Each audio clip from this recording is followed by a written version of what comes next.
रंग हौसला वो मंजर भी आएगा, प्यासे के पास चलकर कुछ समंदर भी आएगा। यूं थक कर ना बैठ ए मंजिल के मुसाफिर, यूं थक कर ना बैठ ए मंजिल के मुसाफिर, मंजिल भी मिलेगी और मिलने का मज़ा भी आएगा। तो हेलो दोस्तों, कैसे हो आप सब? आशा करता हूँ मस्त होंगे, बड़े होंगे, बेहतरीन होंगे।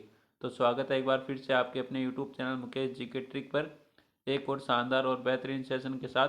और आज का हमारा ये सेशन हिंदी का सेशन रहने वाला, जिसमें बहुत शानदार क्वेश्चन लेकर आया हूँ मैं आपके लिए। और आज का हमारे मॉडल पेपर हिंदी का फर्स्ट मॉडल पेपर रहने वाला है। और पिछले मॉडल पेपर नहीं देखे वो एक बार पिछले सेशन अवश्य देख ले। तो एक बार सभी सेशन को अपने दोस्तों के साथ शेयर कर दो। और अभी तक जिसने भी सेशन को लाइक नहीं किया वो एक बार सेशन को लाइक ज़रूर कर दे। तो चलो शुरू करते हैं आज का अपना ये सेशन। तो पहला क्वेश्चन आपकी स्क्रीन पर, निम्नलिखित में से किस शब्द में दो से अधिक उपसर्ग है? तो इनमें से किस शब्द में दो से अधिक उपसर्ग है? तो ऑप्शन आपके सामने व्याकरण, दुर्व्यवहार, समन्वय और पर्यावरण। तो इनमें से किस शब्द में दो उपसर्ग है? कितने? दो उपसर्ग है। तो एक बार सभी आंसर कर दो कमेंट में। सभी का बिल्कुल राइट आंसर आना चाहिए यहाँ पर। कौन सा आंसर यहाँ पर बिल्कुल राइट आंसर है? फटाफट आंसर करो एक बार सभी। तो यहाँ पर सभी का बिल्कुल राइट आंसर आ रहा है बी आंसर, सभी का बिल्कुल करेक्ट आंसर आ रहा है यहाँ पर बी आंसर, सभी का बिल्कुल राइट आंसर। बताओ, दो उपसर्ग है, दुर्व्यवहार में दो उपसर्ग है, वो कौन कौन से? एक तो है आपका दूर, कौन सा? एक तो है दूर, एक उपसर्ग कौन सा है? फटाफट कमेंट करो भाई सभी। दुर्व्यवहार में दो उपसर्ग है, एक तो है दूर, है ना? और कौन सा बताओ एक बार सभी, कमेंट करो सभी। नेक्स्ट क्वेश्चन है, कल्पना शिक्षा में इक प्रत्यय का प्रयोग करने से शब्द बनेंगे। कल्पना और शिक्षा में इक प्रत्यय का प्रयोग किया जाता है, तब शब्द कौन से बनेंगे भाई? तो कल्पना और शिक्षा में इक प्रत्यय का प्रयोग करो और बनाओ कौन कौन से शब्द बनेंगे। तो ऑप्शन है काल्पनिक शिक्षिक, काल्पनिक शैक्षिक, काल्पनिक शिक्षिक और काल्पनिक शैक्षिक। तो इनमें से कौन सा आंसर करेक्ट आंसर है? फटाफट आंसर करो एक बार सभी।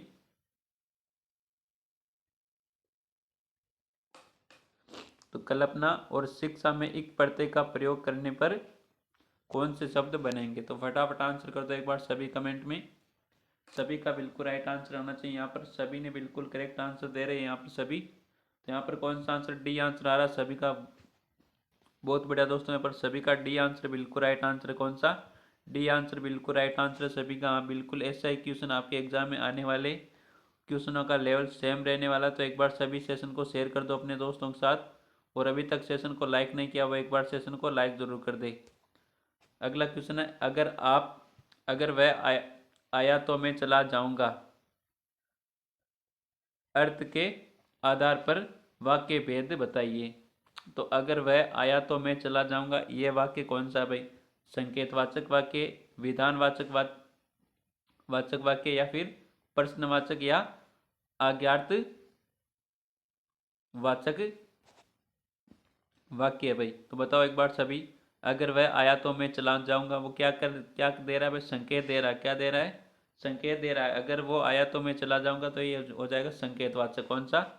संकेतवाचक। तो यहाँ पर ए आंसर बिल्कुल राइट आंसर है। जिसने भी ए आंसर दिया है उन सभी का बिल्कुल करेक्ट आंसर रहने वाला है। यहाँ पर ए आंसर जिसने भी दिया है उन सभी का बिल्कुल राइट आंसर है। अगर वह आया तो मैं चला जाऊंगा, क्या क्या दे रहा है वो?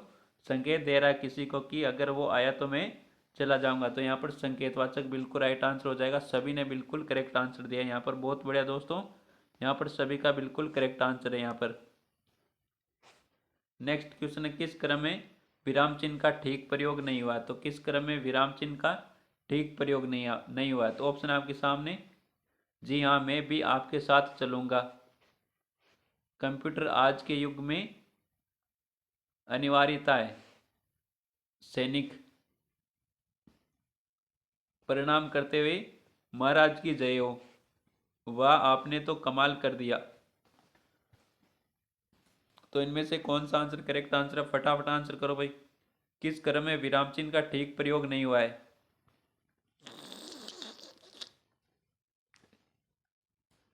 तो यहाँ पर कौन सा आंसर करेक्ट आंसर है? सभी आंसर कर दो कमेंट में। और जो भी विद्यार्थी हमारे यूट्यूब चैनल पर नए जुड़े वो एक बार यूट्यूब चैनल को सब्सक्राइब जरूर कर ले। तो यहाँ पर कौन सा आ रहा है आंसर? डी आंसर आ रहा सभी का। डी आंसर बिल्कुल राइट आंसर है भाई।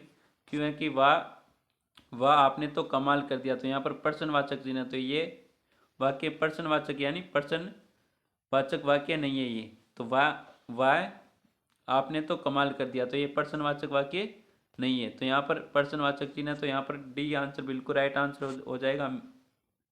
हमसे क्वेश्चन में पूछा विराम चिन्ह का ठीक प्रयोग नहीं हुआ, तो यहाँ पर डी ऑप्शन बिल्कुल करेक्ट ऑप्शन है। यहाँ पर डी आंसर बिल्कुल राइट आंसर है। सभी ने बिल्कुल करेक्ट आंसर दिया है यहाँ पर।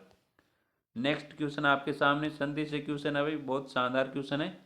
किस क्रम में संधि का सही प्रयोग नहीं हुआ? तो इनमें से किस संधि के शब्द में संधि का सही प्रयोग नहीं हुआ? ऑप्शन है शब्द प्लस इतर शब्देतर, अनु प्लस दीत अनुदीत, रजनी प्लस ईस रजनीश, एम प्लस कार अहंकार। तो इनमें से कौन सा आंसर करेक्ट आंसर है? किस क्रम में संधि का सही प्रयोग नहीं हुआ है?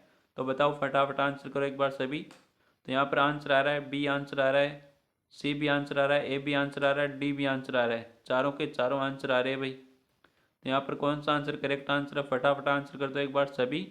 सभी का बिल्कुल करेक्ट आंसर आना चाहिए। यहाँ पर किस क्रम में संधि का सही प्रयोग नहीं हुआ है? तो यहाँ पर कौन सा आंसर करेक्ट आंसर है भाई? बताओ सभी फटाफट आंसर कर दो एक बार सभी। तो यहाँ पर बी आंसर जिसने भी दिया उन सभी का बिल्कुल राइट आंसर है।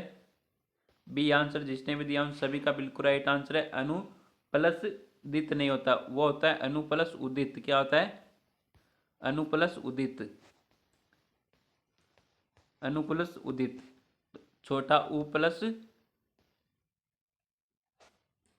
छोटा ऊ मिलकर क्या बनाते हैं? बड़ा ऊ बनाते हैं। क्या बनाते हैं? बड़ा ऊ बनाते हैं। तो यहाँ पर इसमें कौन सी संधि हो जाएगी? दीर्घ संधि हो जाएगी। कौन सी? दीर्घ संधि। दीर्घ संधि यहाँ पर बिल्कुल राइट आंसर है बी आंसर। तो जिसने भी बी आंसर दिया उन सभी का बिल्कुल राइट आंसर है अनु प्लस उदित, अनुदित। तो यहाँ पर कौन सा? यहाँ पर ये ऊ है, यह बड़ा हो जाएगा अनुदित। तो यहाँ पर बी आंसर जिसने भी दिया उन सभी का बिल्कुल राइट आंसर है। और इसमें संधि कौन सी? अनु प्लस उदित में दीर्घ संधि है। नेक्स्ट क्वेश्चन है फिर से संधि का क्वेश्चन है भाई। किस क्रम में संधि का सही अनुच्छेद नहीं है? तो किस क्रम में संधि का सही अनुच्छेद नहीं है? तो ऑप्शन है वाग प्लस ईस वागीस, सत प्लस मार्ग सन्मार्ग, अनु प्लस छेद अनुच्छेद, अभि प्लस शेख अभिषेक। तो इनमें से कौन सा आंसर करेक्ट आंसर है? फटाफट आंसर कर दो एक बार सभी। किस क्रम में संधि का सही अनुच्छेद नहीं है? तो यहाँ पर कौन सा आंसर करेक्ट आंसर है? फटाफट आंसर कर दो एक बार सभी। पीडीएफ मिलेगी भाई, सभी को पीडीएफ मिल जाएगी। पीडीएफ मिलेगी। हमारा टेलीग्राम चैनल है मुकेश जीके ट्रिक के नाम से। मुकेश जीके ट्रिक के नाम से टेलीग्राम चैनल है, उसमें आपको सभी क्लासों की पीडीएफ मिल जाएगी और नोट्स मिलेंगे सभी विषय के बिल्कुल फ्री।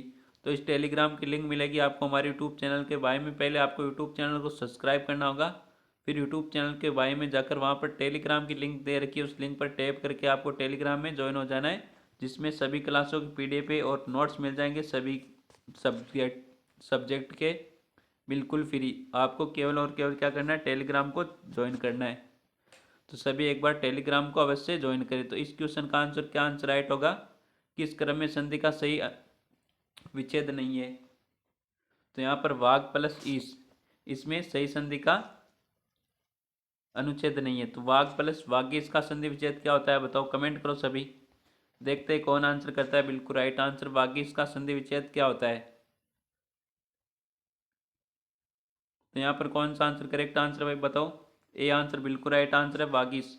वागी प्लस ईस होता है। क्या होता है? वागी प्लस ईस।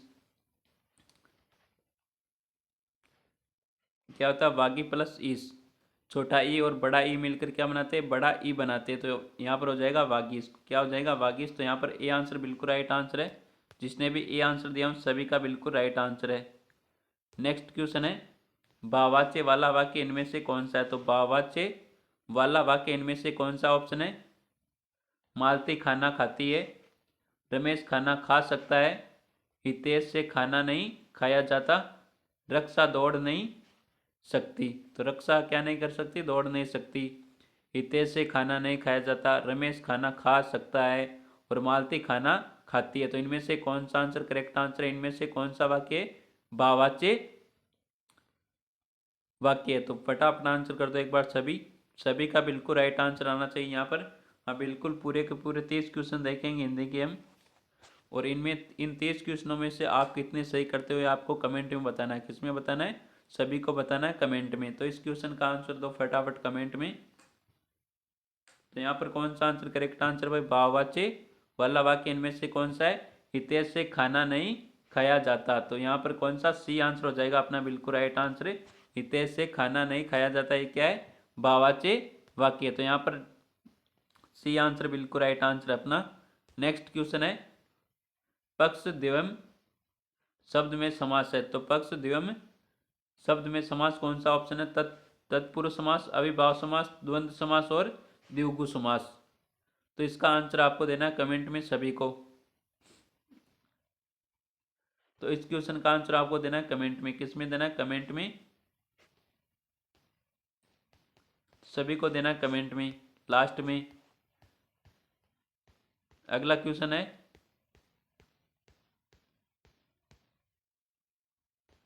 कहावत आ गई है भाई ना?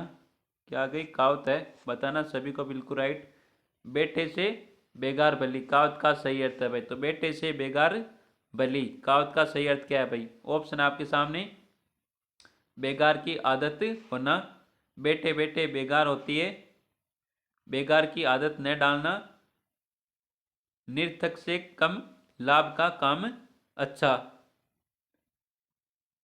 निरर्थक से कम लाभ का काम अच्छा। तो बताओ यहाँ पर कौन सा आंसर करेक्ट आंसर है? बेटे से बगैर भली, बेगार भली, बेटे से बेगार भली। तो इसका आंसर डी आंसर बिल्कुल राइट आंसर। सभी ने बिल्कुल करेक्ट आंसर दिया यहाँ पर। डी आंसर सभी का बिल्कुल राइट आंसर है। निरर्थक से कम लाभ वाला काम ही अच्छा है। तो यहाँ पर डी आंसर अपना बिल्कुल करेक्ट आंसर है। सभी ने बिल्कुल राइट आंसर दिया। बहुत बढ़िया दोस्तों, यहाँ पर सभी का बिल्कुल करेक्ट आंसर है। यहाँ पर नेक्स्ट क्वेश्चन है, पर उपसर्ग से निर्मित शब्द नहीं है। तो पर उपसर्ग है, इससे निर्मित शब्द कौन सा नहीं है? ऑप्शन है प्राचार्य, पयोद, प्रमेय, प्रवीण। तो पर उपसर्ग से निर्मित शब्द नहीं है। तो फटाफट आंसर कर दो। वेरी इंपॉर्टेंट क्वेश्चन है, बहुत शानदार बेहतरीन क्वेश्चन है आपके सामने। तो इसका आंसर क्या आंसर राइट आंसर है? तो सभी को पता है भाई, पयोद है ये, पर उपसर्ग से निर्मित शब्द नहीं है। बिल्कुल शानदार सा क्वेश्चन है भाई। यहाँ पर कौन सा बी आंसर अपना बिल्कुल राइट आंसर रहने वाला है? कौन सा बी आंसर अपना बिल्कुल राइट आंसर है? पर उपसर्ग से निर्मित शब्द कौन सा नहीं है? तो प्रवीण है, ये पर उपसर्ग से बना है। पर प्लस में, और परा प्लस चार्य, पर प्लस आचार्य। तो ये बने, ये पयोद, पयोद है ये शब्द, पर उपसर्ग से नहीं बना है। तो यहाँ पर बी आंसर अपना बिल्कुल राइट आंसर है। अगला क्वेश्चन है, कौन सा वाक्य शुद्ध है? तो इनमें से कौन सा वाक्य शुद्ध है? ऑप्शन है महाभारत 18 दिन तक चला, वह कई कई दिनों से गायब है, वे अनेक कलाएं जानते, उनका प्राण उड़ गया। तो उसका प्राण उड़ गया। तो यहाँ पर कौन सा आंसर करेक्ट आंसर है? फटाफट आंसर कर दो एक बार सभी। कौन सा वाक्य शुद्ध है? तो इनमें से कौन सा वाक्य शुद्ध है भाई? बताओ सभी। सभी का बिल्कुल राइट आंसर आना चाहिए यहाँ पर। ओवर आंसर आ रहा है यहाँ पर, सी आंसर आ रहा है, ए भी आंसर आ रहा है, और बी भी आंसर आ रहा है भाई। हाँ क्या बात है, सभी का बिल्कुल करेक्ट आंसर आ रहा है भाई। यहाँ पर सी आंसर आ रहा है ज़्यादातर का। तो हाँ, तो यहाँ पर सी आंसर बिल्कुल राइट आंसर है। यहाँ पर वे अनेक कलाएं जानते हैं, क्या करते हैं? वे अनेक अनेक कलाएं जानते हैं। तो यहाँ पर सी आंसर अपना बिल्कुल राइट आंसर है। महाभारत 18 दिन तक चला, ये भी शुद्ध वाक्य नहीं है। वह कई कई दिनों से गायब है, तो ये वह कई दिनों से गायब है, ये तो हो सकता था, ये कहीं कहीं 2 बार नहीं आना चाहिए था। तो ये भी बिल्कुल गलत है। और उसका प्राण उड़ गया, तो उनका प्राण उड़ गया। तो यहाँ ये भी बिल्कुल गलत है। तो यहाँ पर वे अनेक कलाएं जानते हैं, ये बिल्कुल राइट आंसर है। यहाँ पर सी आंसर अपना बिल्कुल करेक्ट आंसर है। नेक्स्ट क्वेश्चन है, मित्र का पर्यायवाची शब्द नहीं है। तो मित्र का पर्यायवाची नहीं है। ऑप्शन है संगी, मीत, मग और सपक्ष। तो मित्र का पर्यायवाची शब्द नहीं है। तो इसका तो बता दो भाई सभी आप। तो संगी का अर्थ होता है मित्र, मीत का भी होता है मित्र, और सपक्ष, पक्ष लेने वाला मित्र ही होता है वो। तो मग है ये, मित्र का पर्यायवाची नहीं होता है, क्या होता है? मग। तो यहाँ पर सी आंसर अपना बिल्कुल राइट आंसर है। जिसने भी सी आंसर दिया उन सभी का बिल्कुल राइट आंसर है। यहाँ पर मित्र का पर्यायवाची शब्द कौन सा नहीं है? मग। तो मित्र ही होता है, संगी भी मित्र होता है और सहपक्ष पक्ष लेने वाला मित्र ही होता है। नेक्स्ट क्वेश्चन है, साकी शब्द का तत्सम रूप है। तो साकी शब्द का तत्सम रूप कौन सा है? ऑप्शन है सखी, शाखा, राखी और साक्षी। तो साकी शब्द का तत्सम रूप है, तो आपको बताना है राखी। ऑप्शन आपके सामने, राखी, शाखा, सखी और साक्षी। साकी शब्द का तत्सम रूप कौन सा है भाई? बताओ एक बार, सभी फटाफट आंसर कर दो। एक बार देखते हैं कौन आंसर बिल्कुल राइट आंसर करता है यहाँ पर। तो यहाँ पर सभी का बिल्कुल राइट आंसर आ रहा है साक्षी। तो साकी का तत्सम रूप क्या होता है? साक्षी होता है। तो डी आंसर बिल्कुल राइट आंसर दिया। बहुत बढ़िया दोस्तों, लाजवाब, क्या बात है। सभी का आंसर बिल्कुल राइट आंसर आ रहा है। और कमेंट में आपको जरूर बताना कि आपने कितने क्वेश्चन सही किए इस क्लास में। अगला क्वेश्चन क्या कहता है? निम्न में से सही संधि विच्छेद है। तो इनमें से कौन सा सही संधि विच्छेद है? तो ऑप्शन है अंतः प्लस नीत, अंतर्निहित, पुनः प्लस गठन, पुनर्गठन, प्रातः प्लस अर्चना, प्रातर्चना और सभी सही है। तो बताओ भाई सभी कौन सा आंसर करेक्ट आंसर है यहाँ पर? तो यहाँ पर सब में विसर्ग संधि है। कौन सी विसर्ग संधि है? ये तो दिख ही रहा है भाई ना, विसर्ग संधि है। तो बताओ इनमें से सही संधि विच्छेद है। तो अंतः प्लस निहित, अंतर्निहित, ये भी बिल्कुल सही है। क्या है? ये भी बिल्कुल सही है। पुनः प्लस गठन, पुनर्गठन, ये भी बिल्कुल सही है। प्रातः प्लस अर्चना,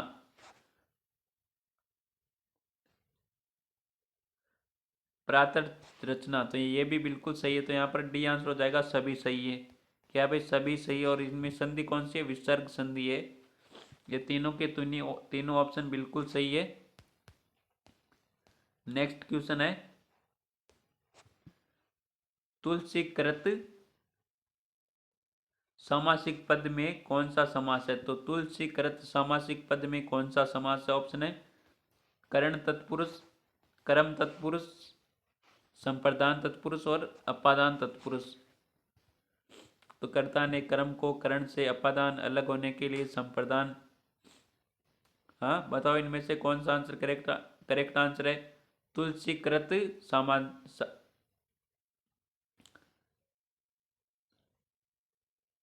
तुलसीकृत सामासिक पद है। ये कौन सा समास है इसमें?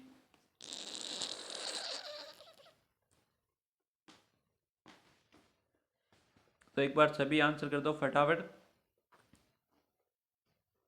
और जिसने भी सेशन को अभी तक लाइक नहीं किया वो एक बार सेशन को लाइक जरूर कर दे।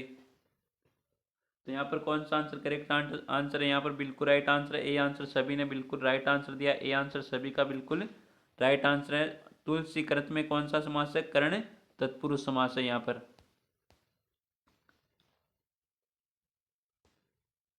नेक्स्ट क्वेश्चन है, प्राथमिक स्तर पर कविता शिक्षण की प्रणाली है। तो शिक्षण वीडियो से क्वेश्चन है भाई। तो प्राथमिक स्तर पर कविता शिक्षण की प्रणाली है। तो ऑप्शन है व्याख्यान प्रणाली, तुलना प्रणाली, व्यास प्रणाली, गीत और अभिनय प्रणाली। तो इनमें से कौन सा आंसर करेक्ट आंसर है? प्राथमिक स्तर पर, फर्स्ट से पांचवी तक है ना। प्राथमिक स्तर पर कविता शिक्षण की प्रणाली कौन सी है? तो इसका आंसर क्या आंसर राइट आंसर है यहाँ पर? गीत और अभिनय प्रणाली। तो यहाँ पर डी आंसर जिसने भी दिया उन सभी का बिल्कुल राइट आंसर है। प्राथमिक स्तर पर कविता शिक्षण की प्रणाली कौन सी है? गीत और अभिनय प्रणाली है जो प्राथमिक स्तर पर कविता शिक्षण की प्रणाली है। नेक्स्ट क्वेश्चन है, हर्बर्ट स्पेंसर की जनपद पंच पद्धति का पद नहीं है। तो हर्बर्ट स्पेंसर की पंच पद्धति है, उसका पद नहीं है। तो ऑप्शन है प्रस्तावना, प्रस्तुतिकरण, तुलना और पुनरावृत्ति, पुनरावृत्ति। तो इनमें से कौन सा आंसर करेक्ट आंसर है? प्रस्तावना, प्रस्तुतिकरण, पुनरावृत्ति और तुलना। हर्बर्ट स्पेंसर की पंचपद्धति है उसका पद नहीं है। तो कौन सा पद नहीं है? पुनरावर्ती। तो यहाँ पर सी आंसर बिल्कुल राइट आंसर है। कौन सा? सी आंसर जिसने भी दिया है उनका बिल्कुल राइट आंसर। हाँ बिल्कुल ऐसे ही क्वेश्चन आपके एग्जाम में छपने वाले, बिल्कुल लेवल यही रहने वाला, लेवल सेम रहने वाला और इसी प्रकार से आपके एग्जाम में क्वेश्चन पूछे जाएंगे। तो सेशन के एंड तक बने रहिए। तो यहाँ पर कौन सा आंसर करेक्ट आंसर है? समव्याय प्रणाली में शिक्षण होता है। तो समवाय प्रणाली में शिक्षण कैसा होता है? ऑप्शन है भाषा से अलग व्याकरण ज्ञान करना, सभी विषयों का समेकित ज्ञान कराना, भाषा शिक्षण के साथ व्याकरण ज्ञान कराना, उपयुक्त सभी। तो इसका आंसर क्या आंसर राइट आंसर है कि भाषा शिक्षण के साथ व्याकरण ज्ञान कराना। बिल्कुल राइट आंसर है सी आंसर। कौन सा? सी आंसर जिसने भी दिया है उन सभी का बिल्कुल राइट आंसर है। समव्याय प्रणाली में शिक्षण होता है, कैसा होता है? भाषा शिक्षण के साथ व्याकरण का ज्ञान कराना। तो यहाँ पर कौन सा? सी आंसर अपना बिल्कुल राइट आंसर रहने वाला। जिसने भी सी आंसर दिया है उन सभी का बिल्कुल करेक्ट आंसर है। नेक्स्ट क्वेश्चन है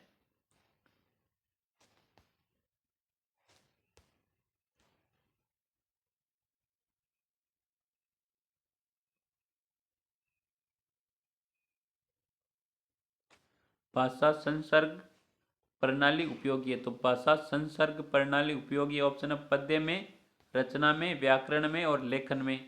तो फटाफट आंसर करो इसका आंसर क्या आंसर राइट आंसर है? तो ये आपके व्याकरण में। तो भाषा संसर्ग प्रणाली किस में उपयोगी है? व्याकरण में। सी आंसर इसका भी बिल्कुल राइट आंसर है। जिसने भी सी आंसर दिया उन सभी का बिल्कुल राइट आंसर है। अगला क्वेश्चन क्या कहता है? वह कौन सा वाचन है जो गद्य में है परंतु पद्य में नहीं है? तो वेरी इंपॉर्टेंट क्वेश्चन है, बहुत शानदार क्वेश्चन है। वह कौन सा वाचन है जो गद्य में है परंतु पद्य में नहीं है? तो ऑप्शन है मौन वाचन, आदर्श वाचन, अनुकरण वाचन, समवेत वाचन। तो वह कौन सा वाचन है जो गद्य में तो है परंतु पद्य में नहीं है? तो कौन सा? वो मौन वाचन है। क्या है? मौन वाचन। तो यहाँ पर ए आंसर बिल्कुल राइट आंसर है। ये मौन वाचन है, गद्य में तो है परंतु पद्य में नहीं है। तो यहाँ पर ए आंसर बिल्कुल राइट आंसर। कौन सा?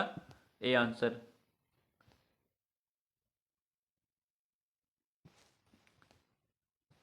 नेक्स्ट क्वेश्चन है निम्न में से व्याकरण शिक्षण का उद्देश्य है। तो निम्न में से व्याकरण शिक्षण का उद्देश्य ऑप्शन है ध्वनियों का ज्ञान होना, भाषा संबंधित नियमों का ज्ञान होना, भाषा के गुण दोषों की परख करने योग्य बनाना, उपयुक्त सभी।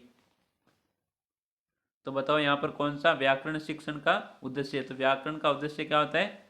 ध्वनियों का ज्ञान। ये भी बिल्कुल सही है। भाषा संबंधित नियमों का ज्ञान। तो व्याकरण से भाषा के नियमों का ज्ञान होता है। तो भाषा के गुण दोषों की परख करने योग्य बनाना, ये भी बिल्कुल सही है। तो यहाँ पर डी आंसर हो जाएगा बिल्कुल राइट आंसर, उपयुक्त सभी। तो व्याकरण शिक्षण का उद्देश्य क्या होता है? ध्वनियों का ज्ञान होना, भाषा संबंधित नियमों का ज्ञान होना, भाषा के गुण दोषों की परख करने योग्य बनाना। तो यहाँ पर डी आंसर बिल्कुल राइट आंसर। सभी ने बिल्कुल राइट आंसर दिया, डी आंसर। नेक्स्ट क्वेश्चन है प्रत्यक्ष विधि में बालक। तो प्रत्येक विधि में बालक है ये अनुकरण द्वारा दूसरी भाषा सीखता है, व्याकरण के नियम पर बल दिया जाता है, चित्र एवं शैक्षणिक सहायता सामग्री का प्रयोग नहीं किया जाता है, अनुवाद का सहारा लेता है। तो प्रत्यक्ष विधि में बालक क्या करता है? बताओ एक बार सभी फटाफट आंसर कर दो। करो इसका क्या आंसर राइट आंसर रहने वाला। सभी का आना चाहिए आंसर कमेंट में।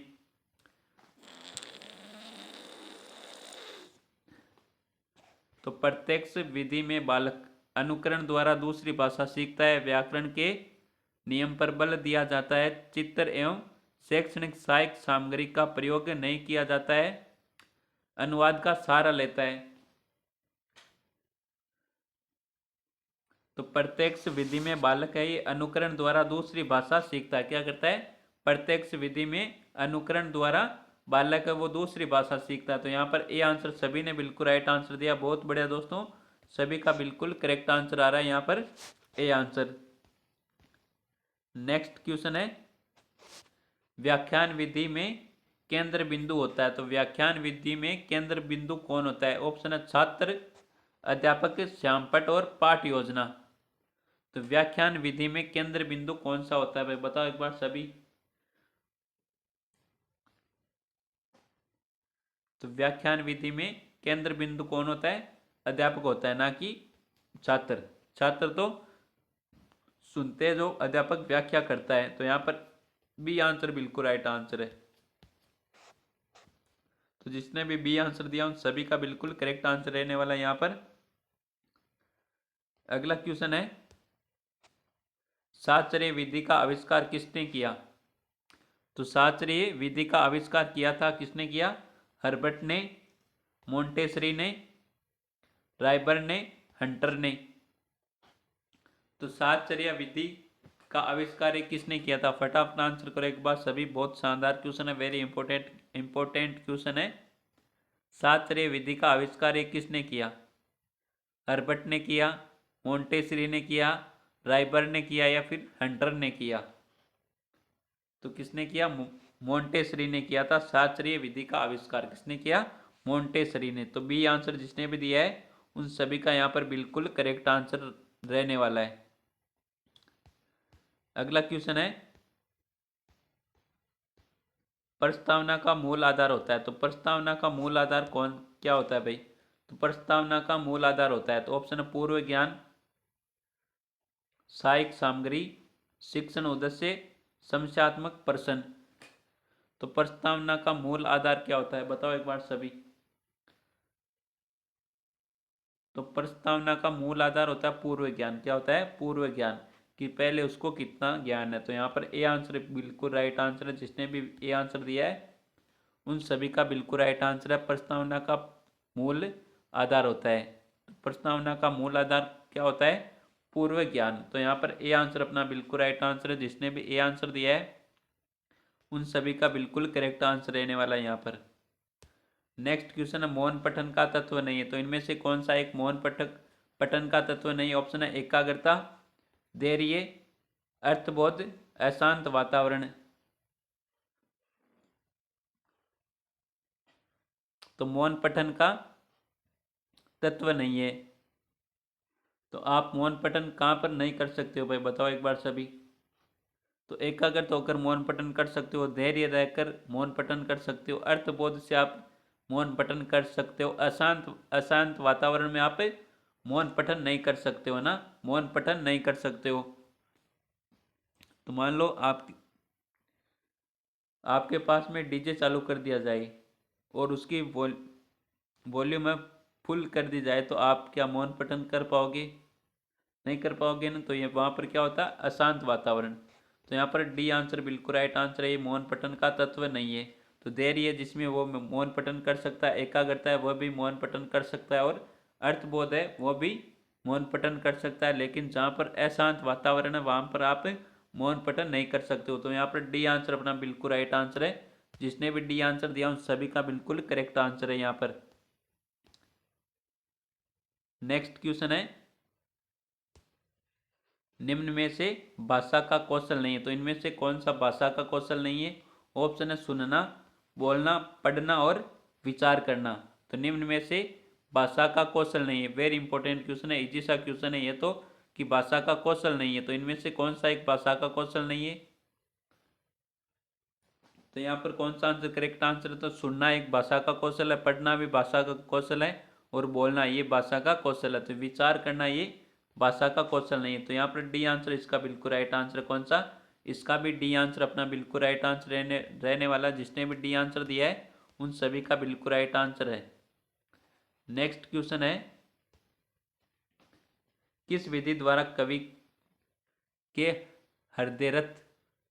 हृदयस्थ समग्र रूप में प्रस्तुत किया जाता है? तो किस विधि द्वारा कवि के हृदयस्थ समग्र के रूप में प्रस्तुत किया जाता है भाई? तो ऑप्शन है अभिनय विधि, रसास्वादन विधि, कविता विधि, सूत्र विधि। तो बताओ इसका आंसर क्या आंसर है? किस विधि द्वारा कवि के हृदयस्थ समग्र रूप में प्रस्तुत किया जाता है? तो यहाँ पर रस संवादन विधि प्रस्तुत किया जाता है भाई। तो यहाँ पर बी आंसर अपना बिल्कुल राइट आंसर। कौन सा बी आंसर जिसने भी दिया सभी का बिल्कुल राइट आंसर है कि रसास्वादन विधि द्वारा कवि के हृदयस्थ समग्र रूप में प्रस्तुत किया जाता है। किस विधि द्वारा? रसास्वादन विधि द्वारा। तो यहाँ पर बी आंसर अपना बिल्कुल राइट आंसर। कौन सा बी आंसर बिल्कुल करेक्ट आंसर है यहाँ पर। नेक्स्ट क्वेश्चन है, छात्रों के शब्द भंडार में सबसे अधिक वृद्धि होती है। तो छात्रों के शब्द भंडार में सबसे अधिक वृद्धि होती है, कब होती है? श्रवण कौशल, उच्चारण कौशल, पठन कौशल, लेखन कौशल। तो छात्रों के शब्द भंडार में सबसे अधिक वृद्धि होती है श्रवण कौशल, सुनना, उच्चारण कौशल, लेखन कौशल या पठन कौशल। तो बताओ एक बार सभी यहाँ पर कौन सा आंसर करेक्ट आंसर है।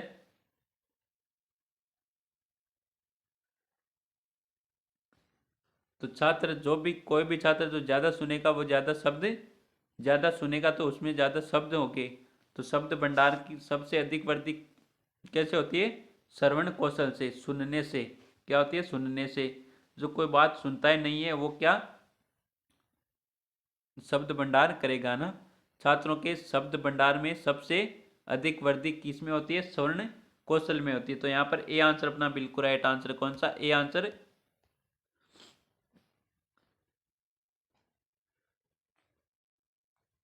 नेक्स्ट क्वेश्चन है और आज का हमारा अंतिम क्वेश्चन रहने वाला है, शिक्षण विधियां होती है। क्या होती है भाई? शिक्षण विधियां किस पर आधारित होती है? तो शिक्षण विधियां किस पर आधारित होती है? ऑप्शन है पाठ्यक्रम पर आधारित, विद्यार्थियों पर आधारित, शिक्षक के सब विवेक पर आधारित, सहायक सामग्री पर आधारित। तो इस क्वेश्चन का आंसर आपको देना है कमेंट में।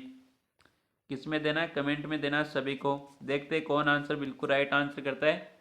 और इस सेशन में आपने कितने क्वेश्चन सही किए ये भी आपको कमेंट में बताना है। और इस क्वेश्चन का आंसर आपको देना है कमेंट में कि शिक्षण विधियां होती है किस पर आधारित होती है? शिक्षण विधियां पाठ्यक्रम पर आधारित, विद्यार्थी पर आधारित, शिक्षक के सब विवेक पर आधारित या फिर सहायक सामग्री पर आधारित। तो इस क्वेश्चन का आंसर आपको देना है कमेंट में। तो आज का ये सेशन आपको पसंद आया हो तो सेशन को एक बार लाइक जरूर कर दे और अपने दोस्तों के साथ सेशन को शेयर करें। और जो भी विद्यार्थी हमारे यूट्यूब चैनल पर नए हैं वो एक बार यूट्यूब चैनल को सब्सक्राइब जरूर करें। तो मिलते हैं एक और बेहतरीन सेशन के साथ, तब तक थैंक यू, टेक केयर, जय हिंद, वंदे मातरम।